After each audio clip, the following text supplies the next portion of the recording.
الله جل شانه دې هر چاته دغسې میندې ورکړي. دغه مختصر ویډیو کلیپ در باندې ګورم ملګرو، بیا میندو ته موریانو ته یو څو خبرې کول غواړم. امید ده انشاءالله چې دغه ویډیو کلیپ به ستاسو خوښیږي هم او دا به تاسو شیر کوئ هم د ثواب په نیت باندې. راځئ دغه ویډیو کلیپ ګورو چې دا ماشومان په دې توره شپه باندې چیرته روان دي. راځئ.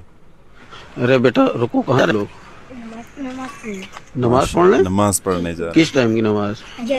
फजर। फजर की नमाज। सहर में माशाअल्लाह भाई, उठ जाते हैं आप लोग आराम से?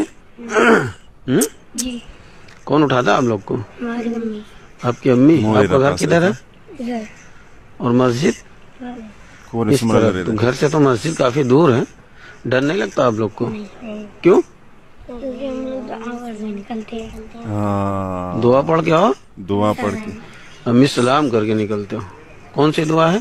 बिस्मिल्लाह तवक्कलतु अलल्लाह ला हौला वला कुव्वता इल्ला बिल्लाहिल अलिय्यिल अज़ीम। माशाअल्लाह भाई, अम्मी भी नमाज पढ़ती हैं? जी।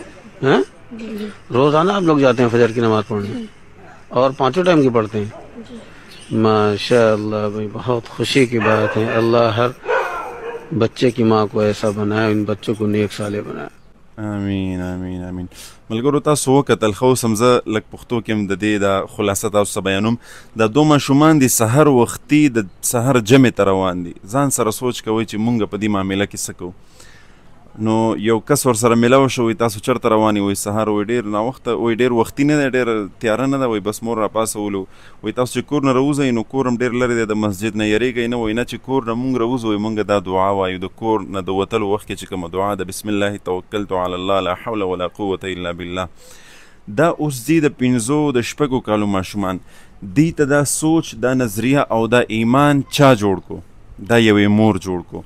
دا یاد وساتئ، په دنیا کې چې څومره دا شیوخ تاسو ګورئ، څومره علما ګورئ، څومره اسلامک سکالر ګورئ، څومره چې مخکې تیر شوي دي، د دې ټولو شاته صرف او صرف د مور تربیت پروت دی. داسې بې شمېره تاسو ته زه واقعات بیانولی شم د علمای کرامو چې د وخت امامان پاتې شوي دي، هغه دغې مقام ته خپلې مور را رسولی دي. په الله جل شانه باندې د هغې چې د عقیده او د ایمان دومره مضبوط شوی د بچپن نه، دا د یوې مور کمال و. بختیار کاکی رحمه الله د هندوستان یو ډیر لوی عالم تیر شوی، ډیر لوی محدث، یو ډیر لوی بزرگ د الله ولی تیر شوی. دغه واقعه که تاسو زه بیان کم، دا ویډیو به ډیر اوږده شي، خو تاسو یې سرچ کوئ، ویې ګورئ په یوټیوب او په ګوګل کې د بختیار کاکی رحمه الله حالات او تاسو د هغې واقعات چې تاسو کله وګورئ، تاسو بیا زما د خبرې در یاد شي چې هغه دغې مقام ته خپلې مور په کومه طریقه باندې راورسولو. انشاءالله په یو موقع باندې به تاسو سره زه دغه واقعه شیر کوم. خو غرض مې دلته دا دی چې د بچي د ماشوم د ټولو نه اولنۍ مدرسه چې ده هغه مور ده، د مور غیږ ده. مور که د دغه بچي تربیت وکړو نو دغه بچی د خپل وخت امام هم جوړېدلی شي.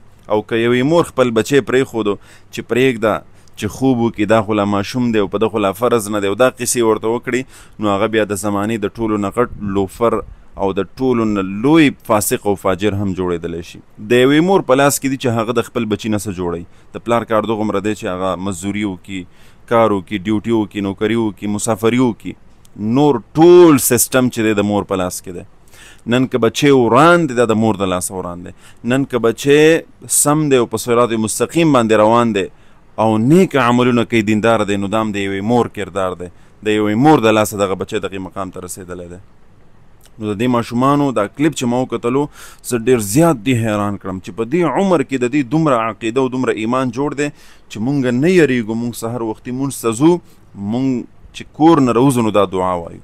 او زمونږ مور، مور چې دیندار وي نو بچی به دیندار وي. اوس د دې مور پاسېدلې ده، د دې مور پاسېدلې د سهار مونځ ته دې خپل بچي پاسولی دي.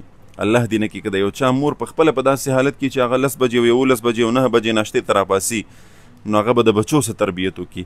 نو الله دې هر چا ته دغسې دینداره میندې ور نصیب کړي چې بیا دغسې دینداره بچي د هغې نه پیدا شي او دغسې د هغې تربیت وکړي. دغه ویډیو کلیپ در سره ډېر شیر کوي، کیدی شي د یوې مور په دغې سره اصلاح وشي.